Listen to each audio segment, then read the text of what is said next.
Ababaka ba Parliament basabidde okwongera okulabirira bakadde baabwe nga bakyali balamu. Bino nno okubituukako babadde bawerekeddeko omubaka owa Manji County Parliament y'eggwanga kino kisangibwa mu bitundu eby'e Bududa Honorable John Baptist Nambeshe bwe yabadde agenze okuziika kitaawe eyafiiridde mu ggwanga erya Kenya endwadde eya Kookolo.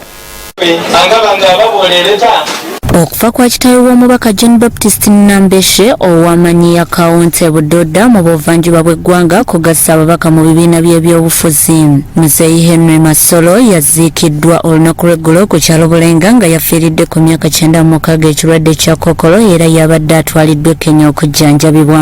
Omumyuka w'omukubiriza wa Parliament Thomas Bangirana Tayebwa abuuliridde abaana obuteerabira bazadde ne yeebaza omubaka Nambeshe. Is a person, is the voice of reason, is the voice of unity. We tujabano, etumanyi obandi NRM, obandi NU, obandi DP.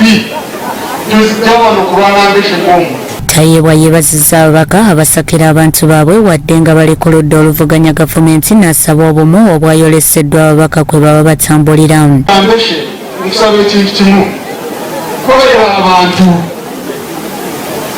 wano tebajja politics bw'obanga akasente bwe kanayingira mu musabo tekawandiseko NRM tekawandiseko NUP tekawandiseko ki kaliwo signature ya gavana record of arms y'eggwanga abantu bakolera waliwo programu ezigenda kujja oyinza kuba nga tokirizaganya ne gavumenti eri mu buyinza naye programu ezo z'abantu. Bakira buli mubaka asituka okwogera ng'essira alissa ku kulabirira abazadde n'okusitula ebyobulamu mu malwaliro ga gavumenti mu ggwanga.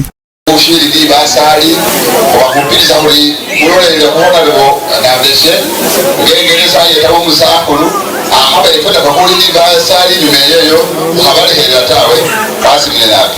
That at this time, to be here to support him when he is going through this grief, it's very good of you to love your leader. Belong to the NRM. But when there's a problem, Nambeshe can never let you go. He calls you together. He says, might as well go to the other side, but this is wrong. This is the way to go. And we're extremely happy.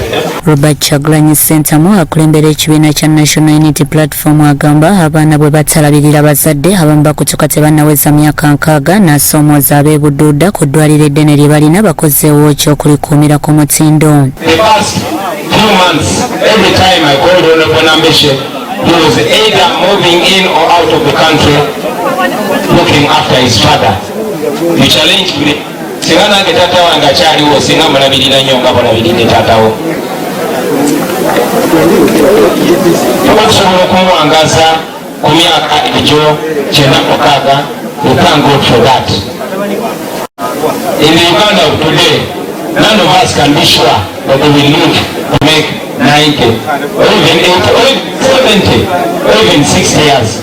So we thank God for the life of our now fallen father. Omubaka Nambeshe yeebazizza banne ababadde naye mu kiseera kino eky'okugezesebwa. I want to be very careful and be as brief as possible so that I don't break down. I'm profoundly humbled by your presence. Actually, your presence literally is my strength, is my comfort. Bikusakidwa Makumbi Emmanuel, Grassroots TV, Omunya.